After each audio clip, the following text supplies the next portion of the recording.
नमस्ते दोस्तों, ज्ञान गुण सागर में आपका स्वागत है।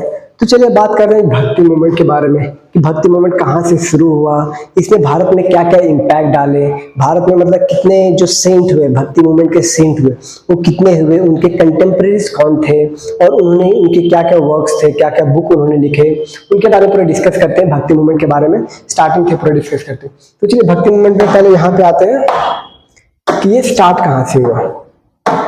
तो पहले भक्ति मूवमेंट जो है ये साउथर्न पार्ट ऑफ इंडिया में ओरिजिनेट हुआ, स्पेशली तमिलनाडु में। तमिलनाडु से मतलब ये बोला जाता है कि ज्यादातर जो जो भक्ति सेंट हुए वो तमिलनाडु से ही हुए हैं। तो भक्ति मूवमेंट तमिलनाडु से शुरू हुआ। अराउंड 6 to 10 सेंचुरी में बहुत प्रचलित था।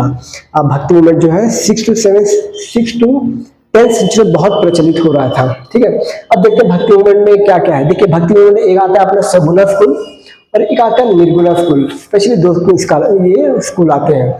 सगुना स्कूल में ये होता है कि जो भगवान के दिव्य लीलाओं में मानते हैं, जो भगवान अवतार लेते हैं, भगवान राम हो गए, भगवान कृष्ण हो गए, भगवान परशुराम हो गए, तो इनके बारे में मानते हैं कि हाँ कि भगवान होते हैं, भगवान ये पृथ्वी पर आते हैं, जन्म लेते हैं और भगवान का एक स्वरूप है, ये मानते हैं सगुना स्कूल में। निर्गुणा स्कूल में मानते हैं कि भगवान का कोई स्वरूप नहीं है, भगवान परम पिता परमेश्वर जो हर जगह पे है, ये अपने निर्गुणा स्कूल वाले मानते हैं। हालांकि दोनों का मानना सही है। सगुना स्कूल वाले मानते हैं कि भगवान के एट्रीब्यूट्स होते हैं और ये बात मानते हैं कि भगवान के कोई एट्रीब्यूट्स नहीं होते। भगवान जो परम पिता परमेश्वर है वो हर जगह पर है, ठीक है, कण कण में वो है। और ये मानते हैं कि भगवान कण कण में तो है ही, भगवान सर्वत्र है, लेकिन उनके कुछ एट्रीब्यूट्स हैं। मतलब भगवान इनकारनेशन लेते हैं, भगवान जन्म लेते हैं, यहाँ पर पृथ्वी पर लीलाएं करते हैं, भगवान कृष्ण है, भगवान राम है, ये सगुना स्कूल वाले मानते हैं। तो देखिए सगुना स्कूल में स्पेशली दो आते हैं, शिवा, विष्णु एंड गॉडेस देवी, जो अपने ये दुर्गा माता हो गए, हाँ माता सरस्वती हो गए, वो आते हैं। फिर शिवा, ये भगवान शिव के जो फॉलोअर्स थे, भक्त थे, उनको नैनार्स बोला जाता था। Nayanars specially there are 63 Nayanars, 63 saints है, उसमें से अपार हो गए, समंदर हो गए और सुंदरार हो गए। इन तीनों का जो था मतलब इनको मूवर बोला जाता था, मूवर। और इन्हीं तीनों ने तेवाराम, मतलब Tevaram is a compilation of 800, almost around 800 poems, जिसमें भगवान शिव के बहुत से बोलते ना गीत हाँ वगैरह लिखे गए, पोएम्स लिखे गए भगवान शिव के। कलप्पा के बारे में तो आप जानते होंगे। कलप्पा अभी लेटेस्टली कलप्पा के ऊपर मूवी आया है जिनका नाम थिन्ना नाडु भी था। ये 10th नैनार सेंट थे। इन्होंने भगवान शिव की आराधना की थी। आप ये देखते हैं, यही है कलप्पा। इनका बचपन का नाम था थिन्ना नाडु। इनका जो टाइम पीरियड ये है 10th कलप्पा नैनार। इनका अराउंड 2nd सेंचुरी के टाइम के आसपास ये थे, 2nd सेंचुरी के आसपास। ये अलग सूत्रों में बताया गया। कोई सूत्र बोलते हैं ये 5th to 6th सेंचुरी में थे, 5th to 6th सेंचुरी में थे, मतलब अलग अलग। क्योंकि देखिए कौन से नैनार से मतलब प्रॉपर हिस्टोरिकल ये नहीं है, ये टाइम पीरियड नहीं बताया गया। कोई बोलते हैं कि गुप्ता ये टाइम के थे, कोई बोलते हैं कि जो अपने हर्षवर्धन थे उनके टाइम पीरियड के थे। तो बेसिकली हम ये मान के चलते हैं कि 5th to 6th सेंचुरी के रहेंगे। क्यों? क्योंकि जो भक्ति मूवमेंट है ये अपना 6th सेंचुरी से ज्यादा प्रचलित हुआ था। तो हम मान के चलते हैं कि 5th to 6th सेंचुरी में कनप्पा जो थे, हाँ ये उनका टाइम पीरियड था, कनप्पा जी का टाइम पीरियड। तो ये देखिए नैनार्स जो अपने शिव जी की आराधना करते हैं, नैनार, अपार, समंदर, सुंदरम, कनप्पा, तेवराम जो उनका जो पोएम्स है इसका बात करते हैं। ठीक है, बेसिकली 800 पोएम्स, अप्रोक्सीमेटली 800 से ज्यादा भी हो सकता है। ठीक है, अब नेक्स्ट आते हैं भगवान विष्णु के। भगवान विष्णु के फॉलोअर्स को अलवर्स बोला जाता था, अलवर्स। उसमें टोटल 12 सेंट्स थे। उसमें अंडल आते हैं जो इनको साउथ का मीरा ही बोला जाता है, कि मतलब जो अपने मीरा जी जो थे, मीरा जी जो थे वो अपने जो नॉर्थ इंडिया में थे, तो इनको मीरा ऑफ साउथ,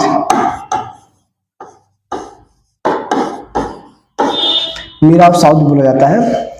सेकंड है थोंडारा दिप्पोड़ी। और जो अलवर्स का मेन कंपाइलेशन था, जो पोएम्स और फिर जो भी भगवान की आराधना के जो कुछ लिखे जाते, गीत वगैरह लिखे जाते, उनको दिव्य, इनको नलायार नलियार, नलियार देव प्रबंधन बोला जाता है इनको, ये गॉडेस। अब निर्गुणा सेंट के बारे में थोड़ा बाद में जब हम ये वेदांता फिलोसफी पढ़ेंगे ना वहां पे आएंगे, ये निर्गुणा सेंट के ऊपर, जिसमें कबीर जी आते हैं, गुरु नानक देव जी आते हैं, दादू दयाल जी आते हैं, और भी अलग अलग जो है सेंट आते हैं, लेकिन मेजरली आप 3 को याद रखिए। ठीक है, नेक्स्ट बात करते हैं। हाँ, इनके बारे में तो देख लिया, कन्नप्पा 6th सेंचुरी, सॉरी हाँ 6th सेंचुरी। हाँ, अब बात करते हैं वीरशैव मूवमेंट। वीरशैव मूवमेंट को भी बात कर लेते हैं क्योंकि ये भी भक्ति मूवमेंट्स के जैसा ही था।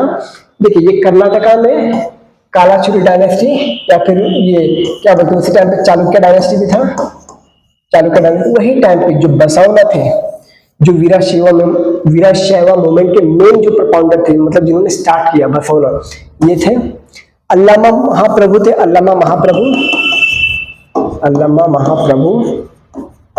ये हो गए।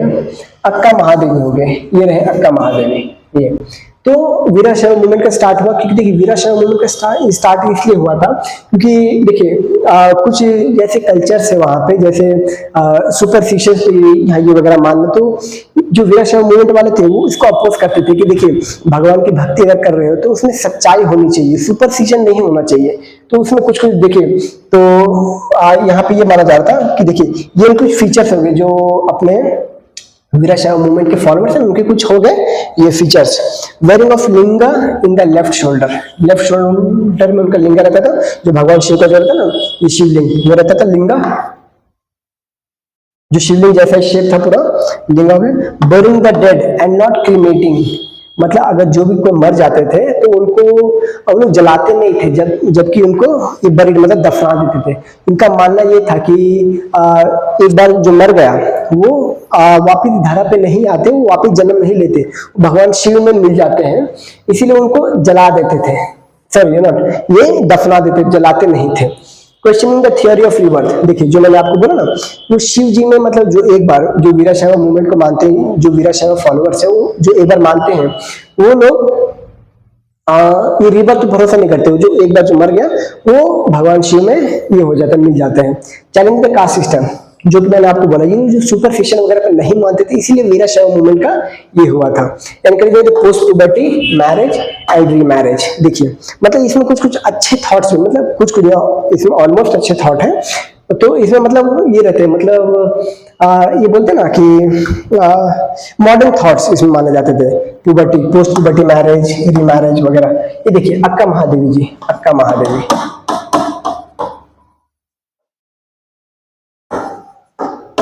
अक्का महादेवी का एक स्टोरी देखिए, सुनते हैं। देखिए अक्का महादेवी, इनका टाइम पीरियड जो था, इनका time period around 12 to 13 century के टाइम का था। तो देखिए वो टाइम पे जब इनका जन्म हो रहा है, इनका जन्म हुआ था शिवमोगा डिस्ट्रिक्ट में, शिवमोगा डिस्ट्रिक्ट में, शिवमोगा डिस्ट्रिक्ट, शिवमोगा डिस्ट्रिक्ट कर्नाटका में इनका जन्म हुआ था, कर्नाटक में इनका जन्म हुआ था। तो ये बचपन से ही भगवान शिव की आराधना में लीन रहते थे, भगवान शिव की जो कथाएं गाते थे, उनके जो भजन कीर्तन गाते रहते थे भगवान शिव के। तो क्या हुआ, जब ये बड़ी हुई तो इनका जो विवाह है ये राजा कौशिक से कराया गया। राजा कौशिक एक जैन राजा थे, जैन धर्म के राजा थे, तो उनसे इनका विवाह कराया गया। लेकिन ये फिर भी भगवान शिव को भगवान शिव का एक स्वरूप है चन्ना मल्लिकार्जुन, चन्ना मल्लिकार्जुन, चन्ना मल्लिकार्जुन,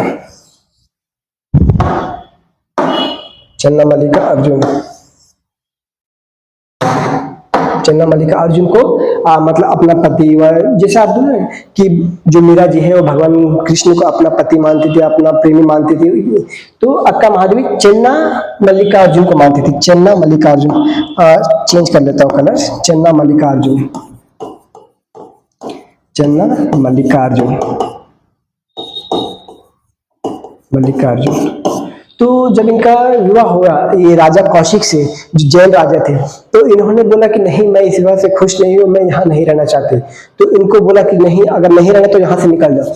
तो निकलते वक्त इन्होंने अपना जो पूरा आभूषण, जो भी ज्वेलरीज वगैरह था, जो भी कपड़े थे, सारे वहीं पे, मतलब ये एक तरह से साइन है कि मतलब जो वर्ल्डली प्रेशर है, जो वर्ल्ड का जो है बोलते ना मटेरियलिस्टिक थे, उस सब चीज को छोड़ दिया और भगवान शिव की आराधना करने जंगल चले गए, जंगल की तरफ चले गए। तो वहीं से, हालांकि आज भी इनका माना जाता है कि जो अक्का महादेव है इनका आवाज सुनाई देता है। अब इसमें कितनी सच्चाई है आई डोंट नो दैट, बट ये माना जाता है। तो ये हो गया वीराशैव मूवमेंट, अक्का महादेवी, बसवना, अल्लमा। देखिए वीराशैव जी के जो बसवना थे इनका स्टैचू बनाया गया। वीराशैव मूवमेंट यूपीएससी में पूछा भी है बहुत बार, 2-3 बार यूपीएससी या अदर गवर्नमेंट एग्जाम में पूछा गया कि वीराशैव मूवमेंट के कौन से इन्होंने स्टार्ट किया था। नेक्स्ट बात करते हैं भक्ति मूवमेंट का क्या इम्पैक्ट आया। देखिए भक्ति मूवमेंट का rejection of rituals and ceremonies, जो मतलब ओवर रिचुअल्स रहते थे, मतलब भगवान की आराधना बोलकर ना झूठा कि हाँ मेरे पास दान संपत्ति है, पैसे हैं तो मैं बड़ी पूजा कराऊंगा। अब बड़ी पूजा कराओ, छोटी पूजा कराओ, भगवान जो सच्चे मन से करते हैं उन्हीं की सुनते। तो rejection of rituals and ceremony, जो बहुत ज्यादा रिचुअल्स करते थे या फिर तो उनको रिजेक्ट करते थे भक्ति मूवमेंट की। भगवान की आराधना अपने सच्चे मन से करो, ना कि दिखावटी। नो कास्ट डिस्क्रिमिनेशन, मतलब कास्ट में मानते, भक्ति मूवमेंट हर एक के लिए एक था, सबके लिए था भक्ति movement. And keep open for religions and other gender, मतलब कोई भी भक्ति मूवमेंट फॉलो कर सकता था। जो भगवान है उनकी कोई भी, मतलब जो भक्ति मूवमेंट कोई भी आ सकता था। Both men and women can seek salvation using local and regional language। देखिए जो भक्ति मूवमेंट था ये जो था ना मोस्टली जो बुद्धिज्म हो गया, जैनिज्म हो गया, वहां पे क्या था कि only man can seek salvation. आपने अगर जैनिज्म में पढ़ा होगा कि जो जैनिज्म में दिगंबर और श्वेतांबर आते थे, तो उसमें क्या दिगंबर में क्या बोला जाता था कि only man are able to attain कैवल्य। कैवल्य होता है उसमें मोक्ष होता है, जैनिज्म में कैवल्य को मोक्ष बोलते हैं। तो ओनली मैन कैन अटेन कैवल्य, मोक्ष, बाकी विमेन नहीं। और बुद्धिज्म में देखो तो बहुत कम विमेन पार्टिसिपेशन आता है, लेकिन भक्ति मूवमेंट में क्या था, वुमेन हो मैन हो कोई भी यहाँ पे आ सकता है। पर्सनल गॉड पे कि आप भगवान शिव की पूजा करो आपकी मर्जी, भगवान कृष्ण की पूजा करो आपकी मर्जी, आप भगवान परशुराम की पूजा करो आपकी मर्जी, आप निर्गुण बन जाओ, मतलब ये निर्गुणा ये फॉलो करो, आप परम पिता परमेश्वर में ये हाँ विश्वास करो आपकी मर्जी। ये था पर्सनल गॉड के ऊपर।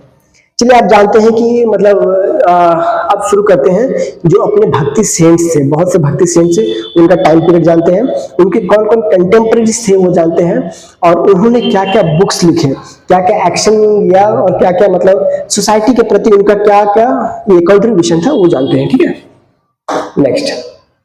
तो पहले देखिए प्रोमिनेंट भक्ति सेंट, हाँ अब पहले आते हैं आदि शंकराचार्य जी के, आदि शंकराचार्य जी के। अब इनको ऑलमोस्ट जितने अगर यूपीएससी या कोई गवर्नमेंट एग्जाम की तैयारी करे, आदि शंकराचार्य जी के बारे में सब जानते हैं। देखिए ये शुरू करने से पहले आदि शंकराचार्य जी के बारे में थोड़ा जान लेते हैं। ये 8th सेंचुरी के अराउंड हुए। अब हाँ इनका कंटेम्प्रेरीज भी पढ़ेंगे, तो ये 8th सेंचुरीज के अराउंड इनका जन्म हुआ। आदि शंकराचार्य जी के बारे में बोलते हैं कि उन्होंने बहुत ही कम वर्ष में वेदों के ऊपर, उपनिषदों और पुराणों के ऊपर बहुत महारत हासिल कर ली थी, बहुत महारत हासिल कर ली थी। इन्होंने बहुत से डिबेट, जो मतलब वैदिक या फिर अपना ऋग्वेदिक और जो चारों वेद है वो पढ़ के जहां भी डिबेट होता था अपना उपनिषद के ज्ञान के ऊपर ये पूरा अपना देते थे, और हर एक डिबेट जितने भी वार्तालाप वगैरह होते थे हमेशा उसमें जीतते थे। उस टाइम पे देखिए उस टाइम पे आदि शंकराचार्य जी के टाइम पे जो बुद्धिज्म था ना बहुत प्रचलित था, मतलब मोस्ट पॉपुलेटेड जो था पॉपुलर वो बुद्धिज्म था। ठीक है, तो बुद्धिज्म की ये प्योर अगेंस्ट नहीं थे, लेकिन ये कहते थे कि आप मतलब आप किसी की पूजा करो, लेकिन जो सब कुछ निकला हुआ है ये अपने वेदांत से ही निकला हुआ है। आप देख सकते हो कि जो ऋग्वेद का टाइम पीरियड है ये अपना 1500 मतलब बुद्धिज्म जैनिज्म हो गया इनसे भी पहले के हैं। तो वो बोलते कि ये जो भी है, जो भी आप फिलोसॉफी वगैरह सब वेदांत से ही निकला हुआ है। तो ये इनका था। अब देखिए अब इनके बारे में जानते हैं कि इनको कोई हरा नहीं पाता था किसी भी जो वार्तालाप होता था। आज अगर आप ये इंडिया में बहुत से हिंदू धर्म की जो ये देख रहे हैं प्रचलित पॉपुलेशन, ये मतलब ये माना जाता है कि अगर आदि शंकराचार्य जी नहीं होते तो अभी ये टाइम पे अलग अलग धर्मों का अलग अलग मतलब ये आबादी होती, मतलब ये फॉलोअर्स होते हैं ये माना था। लेकिन आदि शंकराचार्य ने हिंदूज को यूनाइट करने में, उनको प्रचलित करने में बहुत अलग भूमिका निभाई है। तो आदि शंकराचार्य जी के बारे में जानते हैं, ये बेसिकली मोनोइज्म पे बिलीव करते थे। मोनोइज्म क्या है? अहम ब्रह्मास्मि, मैं ही ब्रह्म हूँ, ब्रह्म के सब जितने भी सब ब्रह्म के ही स्वरूप है, जितने भी है टेबल कुर्सी ईश्वर पशु पक्षी सब ब्रह्म ही है, ये मोनोइज्म। के मानते थे, अद्वैतवाद को मानते थे, अद्वैतवाद। इनके जो गुरु थे, हालांकि ये जो गुरु थे ये उनको मानते थे, हालांकि जो ये इनके गुरु थे ये 5th सेंचुरी में थे। गौड़ापदा जो इनके गुरु थे ये 5th सेंचुरी में थे। मतलब जैसे अभी हम सुनते हैं ना कि हम प्रभुपाद जी को फॉलो करते हैं, या फिर चैतन्य महाप्रभु जी को फॉलो करते हैं, या फिर माधवाचार्य जी को फॉलो करते हैं, तो अब वो तो हमारे कंटेम्प्रेरी है नहीं, मतलब वो तो बहुत पहले थे ना, लेकिन हम उनके बारे में जानते हैं, उनके दिए हुए शिक्षा को फॉलो करते हैं। तो उसी तरह गौड़ापदा जी के शिक्षा को चैतन्य महाप्रभु, ये आदि शंकराचार्य जी ने फॉलो किया और उनको अपना आध्यात्मिक गुरु माना। इन्होंने दशनवी संप्रदाय का स्थापना किया। आप तो जानते हो कि जो 4 मठ है अपने इंडिया में, अपना ज्योतिर्मठ हो गया, फिर अपना द्वारका में हो गया, फिर श्रृंगेरी हो गया, और अपने जगन्नाथपुरी में हो गया। तो इन्होंने स्थापना करवाई थी। द्वारका में हो गया, श्रृंगेरी हो गया, जगन्नाथपुरी में हो, उसको गोवर्धन मठ बोलते हैं, श्रृंगेरी में शारदा मठ बोलते हैं, और ये ज्योतिर्मठ उत्तराखंड में, उत्तराखंड। अब देखिए आदि शंकराचार्य जी के द्वारा कौन कौन सी किताबें लिखी गई थी। भाजा गोविंदम, मतलब जो कमेंट्रीज करते हैं, भाजा गोविंदम, ब्रह्म सूत्र, आत्माबोध, श्रीमद् भगवत भाष्य, विवेक चूड़ामणि। ये एक गवर्नमेंट एग्जाम में पूछा गया है, पीवाईक्यू में, आई थिंक जीपीएससी में पूछा था, जीपीएससी में पूछा गया था ये क्वेश्चन। तो ये हो गया आदि शंकराचार्य जी के बारे में। आदि शंकराचार्य जी के बारे में एक और बात मान लेते हैं कि देखिए आदि शंकराचार्य जी थे ना, वो ज्ञान मार्ग में ज्यादा फोकस करते थे। ज्ञान मार्ग, अगर ईश्वर को पाना है तो आपको ज्ञान मार्ग अपनाना पड़ेगा, मतलब बहुत नॉलेज आपको अपनाना पड़ेगा। हालांकि ये बहुत लोग के लिए पॉसिबल नहीं हो पाते, क्योंकि वो टाइम पे जो छोटे जात के जो थे, मतलब माना जाता है जो शूद्र जात के, उनके लिए तो जो स्क्रिप्चर्स थे, वेदास थे, वो तो अवेल नहीं कराया जाता, मतलब उनको पढ़ने नहीं दिया जाता था ना। तो मतलब ये बहुत लोगों को फॉलो करने के लिए बहुत मुश्किल होता था ज्ञान मार्ग। नेक्स्ट बात करते हैं रामानुजाचार्य जी के बारे में। देखिए रामानुजाचार्य जी के बारे में, इनका टाइम पीरियड, इनका टाइम पीरियड मैं बताना भूल गया ना, 8th सेंचुरी में। देखिए इनके जो कंटेम्प्रेरीज थे, पालास हो सकते हैं, जो पालास रूलर्स हैं, राष्ट्रकूट रूलर्स जो थे, राजपूत रूलर जो हो गए, ये हो सकते हैं इनके, जो अमोघ वर्षा वगैरह हो सकते हैं, वो इनके कंटेम्प्रेरी वगैरह थे। ठीक है, अब यहाँ पे था रामानुजाचार्य। देखिए यहाँ पे मैंने बात किया क्या, ज्ञान मार्ग के ऊपर। ठीक है, कि जो आदि शंकराचार्य जी बोलते थे कि ज्ञान बहुत आवश्यक है ईश्वर को पाने के लिए। अब यहाँ पे बात करते हैं जो रामानुजाचार्य, ये यहाँ पे बात में आएगा, थोड़ा इससे कनेक्ट करके बताता हूँ ज्ञान मार्ग से। ये बोलते हैं भक्ति मार्ग। रामानुजाचार्य जी थे, वो बोलते हैं भक्ति मार्ग। भक्ति मार्ग, अगर आपने ज्ञान नहीं भी है, मतलब बहुत ही कि हाँ आपने अगर वेदा स्क्रिप्चर्स वगैरह नहीं भी पढ़ा, फिर भी आप अगर ईश्वर को सच्ची श्रद्धा से अगर आप पूछते हो, भक्ति करते हो, तो आप ईश्वर को पा सकते हो। मतलब रामानुजाचार्य जी का जो रास्ता दिखाया, जो रास्ता इन्होंने दिखाया था भगवान ईश्वर को पाने का, वो आसान था भक्ति, क्योंकि भक्ति तो कोई भी कर सकता है, चाहे वो शूद्र हो, वैश्या हो, या फिर ब्राह्मण हो, या फिर क्षत्रिय हो, कोई भी हाँ भक्ति कर सकता है। देखिए तो ये रामानुजाचार्य जी का टाइम पीरियड है, यहाँ पे डिस्कस करेंगे कि इनके कंटेम्प्रेरी कौन थे। पर ये बात करते हैं, इन्होंने श्री वैष्णविज्म को फॉलो करते थे। विशिष्ट अद्वैता मतलब जो अहम ब्रह्मास्मि का कॉन्सेप्ट आदि शंकराचार्य जी ने, इन्होंने भी वही दिया कि हर में ब्रह्म ही है। इनका मोनोइज्म क्या था, विशिष्ट अद्वैता मोनोइज्म ही है, मोनोइज्म। वेदांत फिलोसॉफी था। जो श्रीरंगनाथ टेम्पल है, वो इन्हीं के फिलोसॉफी के द्वारा, मतलब इन्हीं की फिलोसॉफी में बेस है। अब इनके वर्क्स देख लेते हैं, श्री भाष्य, वेदांत दीपा, गीता भाष्य, वेदांत सारा, ये रहा, ये इनके वर्क्स हैं। अब यही देखिए यूपीएससी 2022 में शायद थी, 2022 का 2022 यूपीएससी। ये देखिए, the world second tallest statue is sitting pose of Ramanuja was inaugurated by prime minister at Hyderabad recently, which are the following statements represent teaching of Ramanujacharya. तो ये इसका आंसर ऑलरेडी मैंने किया हुआ था, मतलब पीवाईक्यू एनालाइज किया हुआ था, तो ये इसका आंसर है। ठीक, नेक्स्ट देखते हैं, ये अपने रामानुजाचार्य जी के ये रहे। नेक्स्ट देखते हैं माधवाचार्य जी के बारे में आते हैं। इनका कंटेम्प्रेरी नहीं हुआ ना, कंटेम्प्रेरी में इनका देखते हैं। देखिए ये टाइम पीरियड के थे। अब इनका टाइम पीरियड में कंटेम्प्रेरी कौन कौन आते हैं? इनके टाइम पीरियड में कंटेम्प्रेरी आते हैं राजेंद्र चोला। राजेंद्र चोला, क्योंकि राजेंद्र चोला का टाइम पीरियड भी यही था।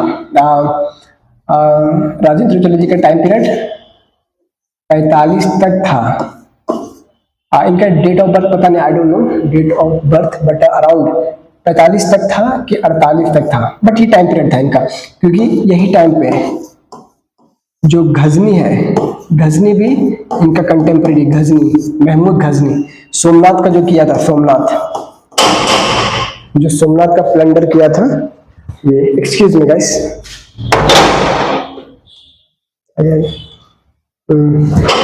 Sorry to disturb, let's continue this topic. देखिए जो सोमनाथ था, सोमनाथ का जो प्लंडर किया हुआ था जो महमूद गजनी ने, ये इसी टाइम पे किया हुआ था महमूद गजनी ने। तो देखिए राजेंद्र चोला हो गए और गजनी, महमूद गजनी, ये दोनों अपने जो रामानुजाचार्य जी के थे, ये इनके कंटेम्प्रेरी थे। अब इनके कंटेम्प्रेरी में और भी आ सकते हैं, लेकिन आप स्पेशली ये दोनों को याद रखिएगा, ठीक है। और ये अपना राजेंद्र चोला जी और गजनी। और जो सोमनाथ हुआ था, सोमनाथ का प्लंडर हुआ था, वो 1026 में हुआ था। अब देख लीजिए, ठीक है। नेक्स्ट बात करते हैं माधवाचार्य जी के बारे में।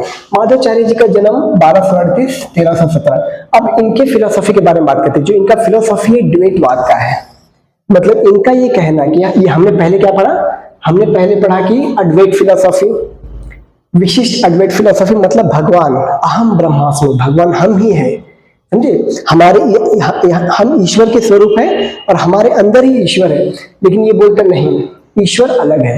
माधवाचार्य जी बोलते ईश्वर अलग है और हम अलग है, हम ईश्वर के बनाए हुए ये है, मतलब ईश्वर ने हमें बनाया, ईश्वर हमसे अलग है, हम भी अलग है। क्योंकि मनुष्य में ज्ञान वगैरह नहीं होता, तो आप कैसे बोल सकते कि ईश्वर और हम एक ही हैं।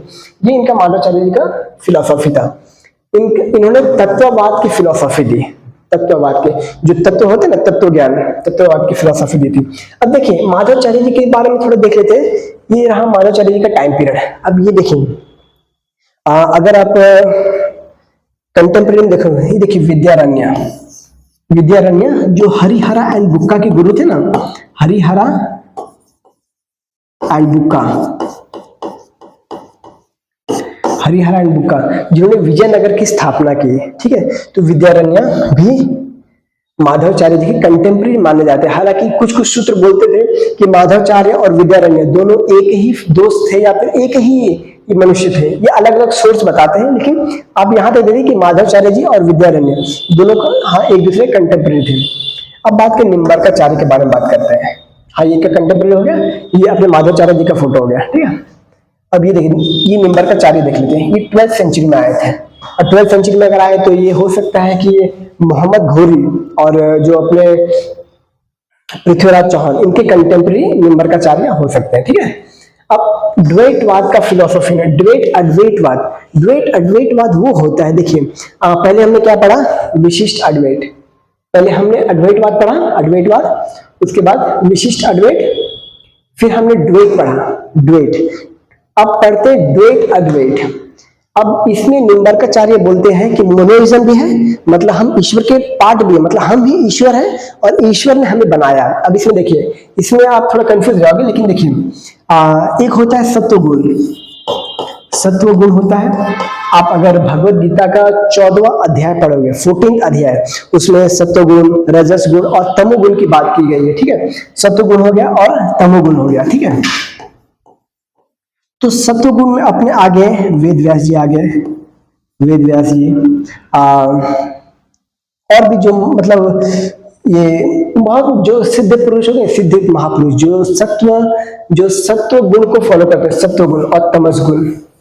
जो तमस गुण होते हैं, जो मतलब मोस्टली हो गए कि जो आजकल के युवा, जो जेनजी कल्चर हो गया, जो मतलब मोस्टली हिप्पी कल्चर वाले हो गए, जो ड्रग्स वगैरह, नशा वगैरह, जो तो वो हो गया अपने तमोगुण वाले। तो जो सत्व गुण वाले हैं, जो ईश्वर की भक्ति में लीन रहते हैं, निष्काम कर्म करते हैं, वो हो गए अद्वैतवाद। मतलब वो ईश्वर और उनका जो सोच है वो एक है। जैसे वेद व्यास जी है, वेद व्यास जी ने अपने महाभारत लिखा, किसी किसी सूत्रों में बोला था कि वेद व्यास जी भी भगवान थे, वेद व्यास जी भगवान थे, ये किसी के सूत्र में बोला है। तो ये हो गया अपने अद्वैत, मतलब ईश्वर और वेद व्यास जी का स्वरूप एक जैसा ही है, मतलब उनका सोचने का तरीका मतलब एक जैसा ही है वेद व्यास जी का।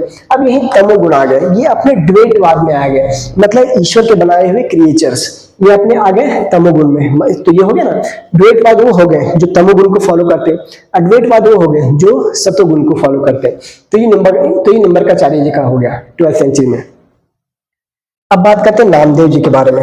यहां से शुरू होता है मतलब 2-3 है महाराष्ट्र के भक्ति मूवमेंट के बारे में। देखिए नामदेव जी का टाइम पीरियड था 1270 से 1350। अब यहाँ पे भी हम आपको कंटेम्प्रेरी बता देंगे। पहले ये देखिए, इन्होंने वरकारी सेक्ट की स्थापना की। वरकारी सेक्ट लॉर्ड विठोबा जो कि भगवान विष्णु के ही स्वरूप है, लॉर्ड विठोबा, तो उनकी पूजा करना है ये संत नामदेव ने शुरू किया। ही starting include in Guru Granth Sahib, जो गुरु ग्रंथ साहिब है उसमें इनका राइटिंग इंक्लूड है। अब नामदेव जी का टाइम पीरियड देखते हैं 1270। तो 1270 से क्या आ गया अपना, जो अपना दिल्ली सल्तनत में थे जो बलबन था, बलबन हो गया।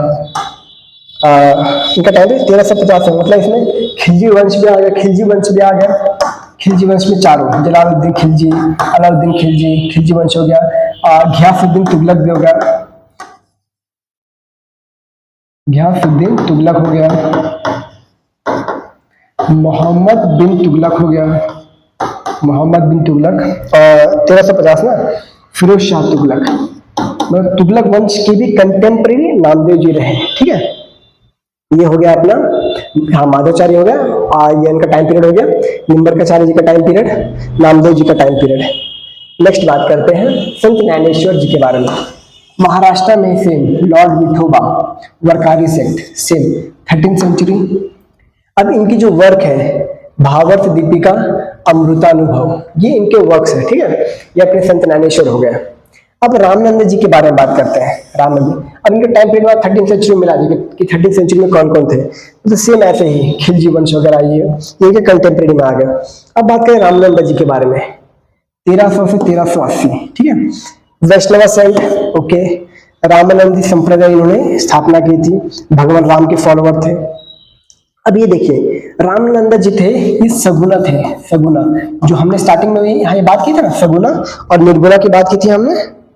देखिए सगुना और निर्गुणा, तो जो ये हाँ रामानंद जी थे वो सगुना थे, मतलब सगुना मतलब वो ईश्वर के एट्रीब्यूट से फॉलो, मतलब भगवान राम भगवान कृष्ण को मानते थे। ठीक है, तो वो स्पेशली भगवान राम को मानते थे, भगवान राम को मानते थे। Synthesis between Vedanta and Vaishnavism कोशिश किया इन्होंने कोशिश किया कि वैष्णविज्म जो है और वेदांत फिलोसॉफी है उनको मिक्स कर दिया जाए। ये हालांकि कुछ हद तक ये सक्सेस भी रहे। अब यही देखिए, यहाँ पे थोड़ा ट्विस्ट देखिए।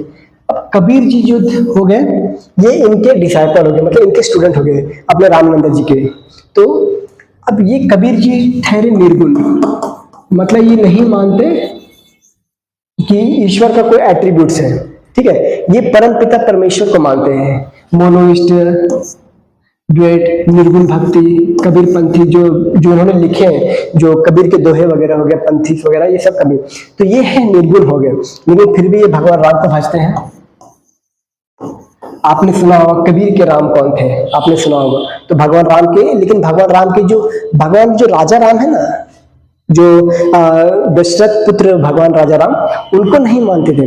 ये भगवान राम के स्वरूप जो परम पिता परमेश्वर उनको मानते थे। ठीक है, ये हो कबीर। अब कबीर एक सोशल रिफॉर्मर भी रहे। कबीर इनका एक बहुत एक पोयम देखते हैं, तुम कहो किताबन की लेखी, तुम कहो किताबन की लेखी, किताबन की लेखी, मैं कहूं आंखन की देखी, मैं कहूं आंखन की देखी, आंखन की देखी।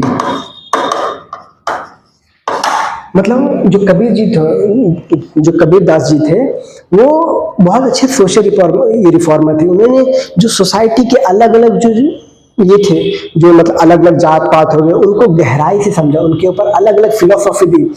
और इन्होंने मतलब जो होता है ना रेनाइसा वगैरह, मतलब ये मॉडर्न थॉट्स लाए कि सोसाइटी में क्या गलत चल रहा है, उनको भी इन्होंने अपने जो कबीरपंथी से इसमें बताया कि आपने कबीर के दोहे अगर पढ़े होंगे कि बुरा जो देखन में चला, बुरा ना मिलिया कोई, तो ये आपने सुना होगा।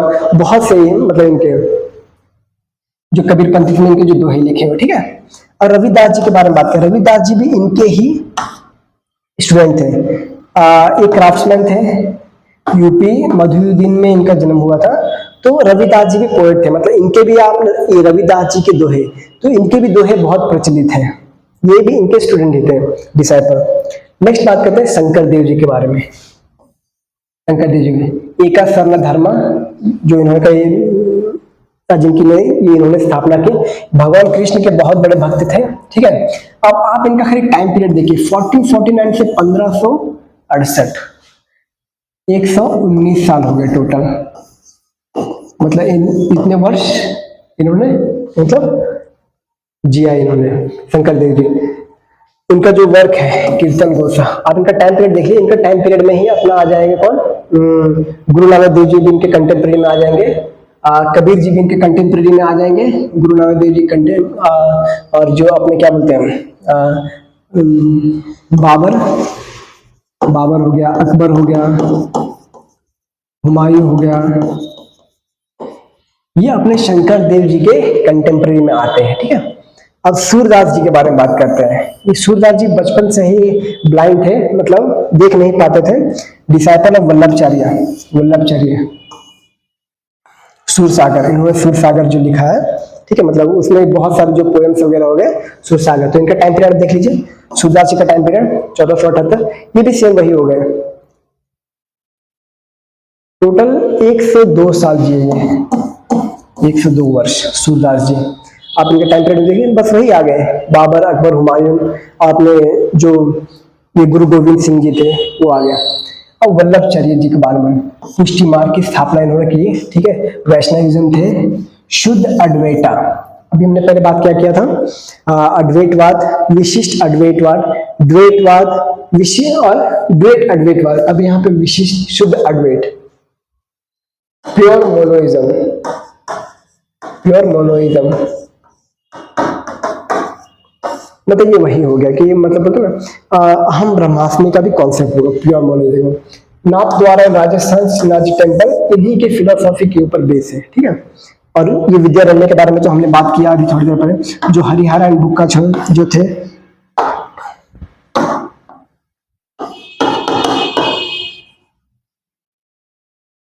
जो विजयनगर अंपायर की स्थापना करवाई इन्होंने, इनकी मदद से। देखिए हरिहरा बुक्का का कहानी थोड़ा सा मतलब ब्रीफ में समझ लेते हैं। जो हरिहरा बुक्का थे, इनको मोहम्मद बिन तुगलक, ये मोहम्मद बिन तुगलक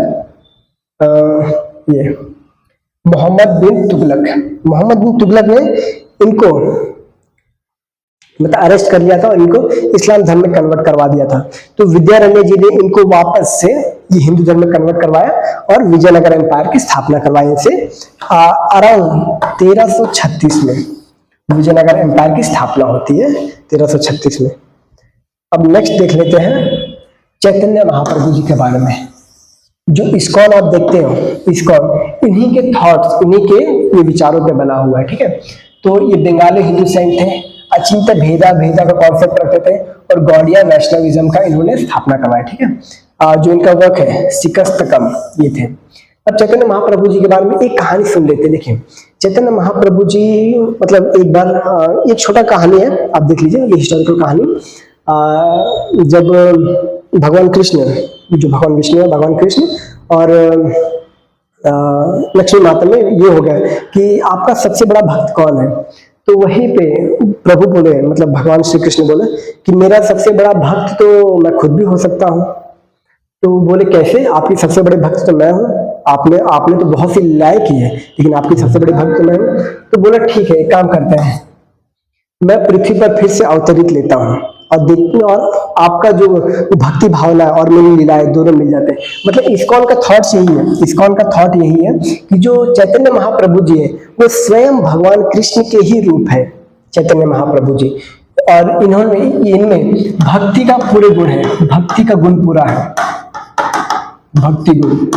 मतलब सिर्फ लोगों को बताने के ये आए कि ईश्वर की भक्ति में कितना सुख मिलता है, ये चैतन्य महाप्रभु जी बताइए। इनका टाइम पीरियड है, आप इनका टाइम पीरियड देख सकते हो, 1486, 1534, वही सेम आ गया अपना, बाबर आ गया, हुमायूं आ गया, अकबर आ गया, ये का टाइम। इस्कॉन, इस्कॉन की स्थापना हुई थी समथिंग अराउंड, टाइम पीरियड मुझे याद नहीं, पर इनका जो इस्कॉन का स्थापना है ये अपने श्रीला प्रभुपाद जी ने कराया था। प्रभुपाद जी ये न्यूयॉर्क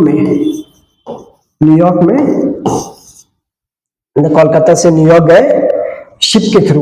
वहां पे इन्होंने, देखिए एक आता है हिप्पी कल्चर आता है, ये आपको बताता हूँ इनका स्टोरी। हिप्पी कल्चर आता है अपने ये यूएसए, कैलिफोर्निया, ये न्यूयॉर्क वगैरह में, जो मोस्टली जो ड्रग्स के नशे में जो लत पर रहते हैं, गाना बजाना उनका शौक रहता है, उनको इन्होंने इस्कॉन का जो सेंटर है वहां पे बुला के मुफ्त में खाना खिलाया, उनसे भक्ति भावना करवाई, भगवान के वचन सुनाए। और आज जो आप देख रहे हैं ना, इस्कॉन के जो बहुत से जो फॉलोअर्स हैं, वो जो ये हिप्पी कल्चर है उन्हीं के वंशज में से आते हैं। मतलब ये वंशज का मतलब ज्यादा टाइम हुआ भी नहीं, 1955 के अराउंड से ये शुरू हुआ, समझे। तो वहां से जो अपना हिप्पी कल्चर वाले लोग थे, हिप्पी कल्चर यूएसए में मोस्टली जो हिप्पी कल्चर पूरा प्रचलित है, वहां से वहां के लोग आके मतलब उनको हिप्पी कल्चर वाले लोग को भक्ति भावना समझा के इस्कॉन की स्थापना करवाई इन्होंने, प्रभुपाद जी। अगर आपके पास अगर कोई भगवत गीता होगा, मोस्टली आजकल पूरे वर्ल्ड में, मतलब इंडिया में सबसे ज्यादा तो इन्हीं का जो भगवत गीता में जो कमेंट्री लिखा है, जो इन्होंने आज जो बहुत फेमस भगवत गीता है वो इन्हीं का है, जो इस्कॉन का भगवत गीता आता है। तो ये श्रीला प्रभुपाद जी हैं, मतलब one of the most intelligent person भी इनको बोल सकते हैं हम, क्योंकि इन्होंने भक्ति भावना के ऊपर बहुत फोकस किया। वहां पे जाके लोगों को, हिप्पी कल्चर वालों को सुधार दिया, इस्कॉन की स्थापना करवाई। जो इस्कॉन आज का जो हरे कृष्णा मूवमेंट का सबसे बड़ा जो है, वो अभी श्रीला प्रभुपाद जी की वजह से है। नेक्स्ट बात करते हैं मीराबाई जी के बारे में। मीराबाई, इनका टाइम पीरियड देख लीजिए, ये रहा इनका टाइम पीरियड, वही सेम अकबर बाबर और हुमायूं का time period. Born to royal family, Rajasthan, devotee of lord Krishna. देखिए इनके जो she treated lord Krishna as her husband and compose bhajan for him. Okay, देखिए अब इनका थोड़ा स्टोरी सुन लेते हैं। जो मीरा जी थे, इनकी माता ने, मतलब एक बार ऐसा हुआ था कि कहीं पे शादी हो रही थी, ठीक है। तो मीरा जी ने अपनी माता से पूछा कि मम्मी कि मेरी शादी कब होगी। तो उन्होंने भगवान कृष्ण की मूर्ति दिखा के बोली तुम्हारी शादी इन्हीं से होगी। उसी समय से जो मीरा जी हैं वो भगवान श्री कृष्ण के मन और मुग्ध हो गए, मतलब उनकी भक्ति भावना पूरा करने लगी, उन्हीं को अपना पति मान लिया, ठीक है। अब बचपन से, अब जब इनका एज होता है तो इनका शादी भोजराज से करा दिया जाता है। भोजराजा जो कि राणा संगा के बेटे थे। राणा संगा, आपने राणा संगा के बारे में तो सुना ही होगा। राणा संगा जो बाबर के कंटेम्प्रेरी थे, और क्या आपने इब्राहिम लोदी को हराने में जो अपना ये भूमिका निभाए थे, ये राणा संगा। उन्हीं के बेटे राजा भोज की पत्नी मीराबाई थी। लेकिन मीराबाई ने बोला कि नहीं, मैं यहाँ नहीं रह सकती, मुझे, लेकिन जो भोजराज थे इन्होंने मीराबाई को बोला कोई दिक्कत नहीं, तुम्हारी भक्ति और तुम्हारे भगवान कृष्ण जी जब मैं नहीं आऊंगा, तुम अपने भगवान कृष्ण की भक्ति कर सकते हो। इनको अलग से एक टेम्पल बनवा के दिया, एक अलग से बोलते छोटा सा महल जैसा, वहीं पे भगवान कृष्ण भजन करते रहे। अब ये होता है कि भोजराज एक युद्ध में मारे जाते हैं। अब जो इनके बड़े भाई थे राणा, क्या नाम था इनका पता नहीं, आपने ये सिर्फ गाने में सुना कि राणा ने विष दिया मानो अमृत पिया, वो वाला सुना। तो राणा, तो जो उनके बड़े भाई थे, ठीक है। तो ये मीरा जी का टाइम पीरियड था। मोस्ट पॉपुलर जो इनका जो भजन था, पायो मैंने राम रतन धन पायो, मैंने राम रतन धन पायो। मीरा जी का टाइम पीरियड आप देख सकते हो। इनके जो पति थे उनका भोज राजा नाम था, भोजराजा। राणा संगा के डॉटर इन लॉ थे। नेक्स्ट एकनाथ जी, महाराष्ट्र का स्पेलिंग गलत है, महाराष्ट्र,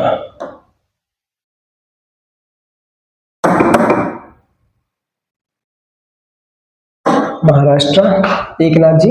टाइम पीरियड आप देख लीजिए। अब टाइम पीरियड में कंटेम्प्रेरी भी जोड़ देंगे कि इनके कौन कौन कंटेम्प्रेरी थे, ठीक है।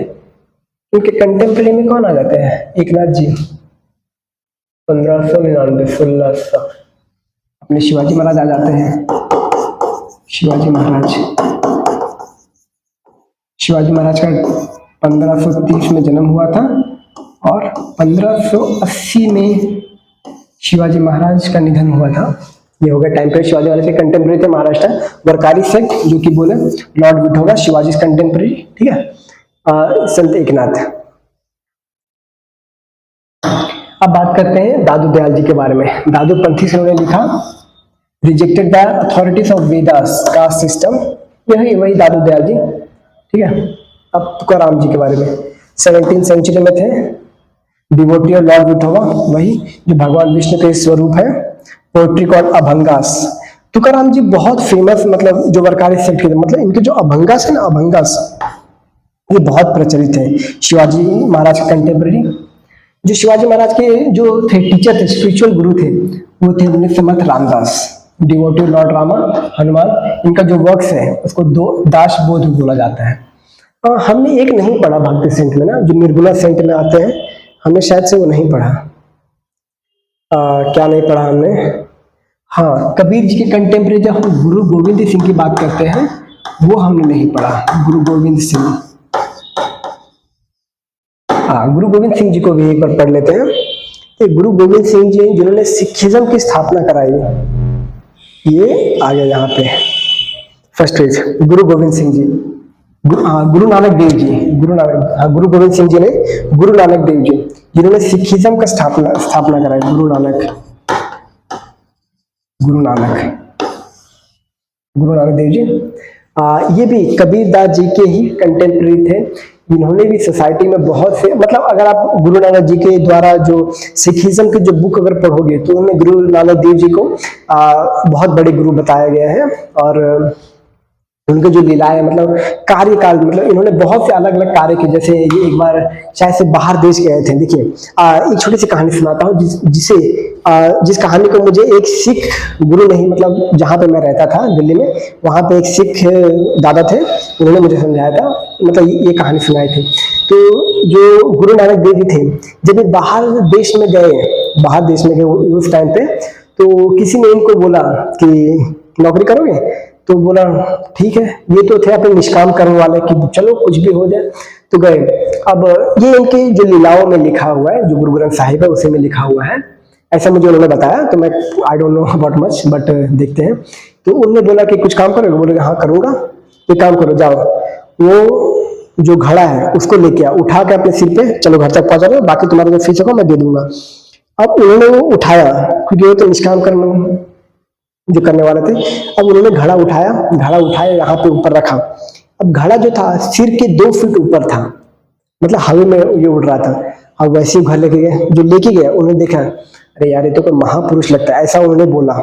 वहां से जाके इनकी जर्नी वगैरह शुरू होती है गुरु नानक देव जी की। इन्होंने सिखिज्म का स्थापना की, सिखिज्म का जो अभी इंडिया का 2% अराउंड है। अब इनके जो गुरु आते, देखिए इनका टोटल गुरु का लिस्ट है। गुरु अंगद देव जी सेकंड गुरु, गुरु अमरदास जी थर्ड गुरु, गुरु रामदास जी फोर्थ, गुरु अर्जुन देव जी फिफ्थ, गुरु हरगोविंद जी सिक्स, गुरु हर राय सेवन, गुरु हर कृष्ण एट्थ, गुरु तेग बहादुर नाइन, गुरु गोविंद सिंह 10वें गुरु गोविंद सिंह जी। जो आपने अगर ये सुना हो गुरु तेग बहादुर जी को औरंगजेब के टाइम पीरियड के थे, औरंगजेब ने ही गुरु गोविंद सिंह जी को ये करवाया था, मतलब धर्म कन्वर्ट करने के लिए फोर्स कर रहे थे कि या तो तुम धर्म में कन्वर्ट हो जाओ, इस्लाम में कन्वर्ट हो जाओ, या तो फिर मर जाओ। इन्होंने मृत्यु को अपना लिया। नेक्स्ट देखते हैं।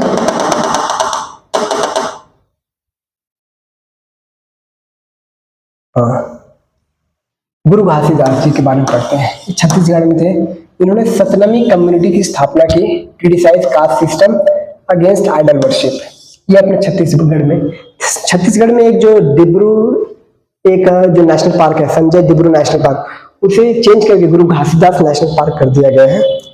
अब एट द एंड देखते हैं कि इम्पैक्ट ऑफ भक्ति मूवमेंट का इम्पैक्ट क्या हुआ। Uplift the position of women in lower strata, regional language development, Hindi, Marathi, Bengali, Kannada जो भी है, बहुत से लैंग्वेज भक्ति मूवमेंट से डेवलप हुए। कि देखिए जो भक्ति मूवमेंट था, भक्ति मूवमेंट को प्रचलित जो करते वो लोकल लैंग्वेज से करते, रीजनल लैंग्वेज से। जैसे आपने अगर बुद्धिज्म में पढ़ा हो तो बुद्धिज्म में पाली लैंग्वेज का यूज करते थे, संस्कृत यूज नहीं करते थे, ताकि लोगों तक अच्छे विचार पहुंच सके। तो भक्ति मूवमेंट जो भी है वो लोकल लैंग्वेज से, बंगाली हो गया, मराठी हो गया, ये सबसे मतलब ये पहुंचाने लगे। तो जाके जितने भी आज आप देखते हो, अगर जैसे अभंगास वगैरह देखते हो या लोकल देखते हो, अगर पोइट्री वगैरह देखते हो, तो जो लोकल और नेटिव लैंग्वेज का जो डेवलपमेंट हुआ है, इनमें भक्ति मूवमेंट का बहुत बड़ी ये रही भूमिका रही है। चलिए भक्ति मूवमेंट हो गया, अब नेक्स्ट हम लोग डील करेंगे सूफी मूवमेंट के बारे में नेक्स्ट पार्ट में। धन्यवाद।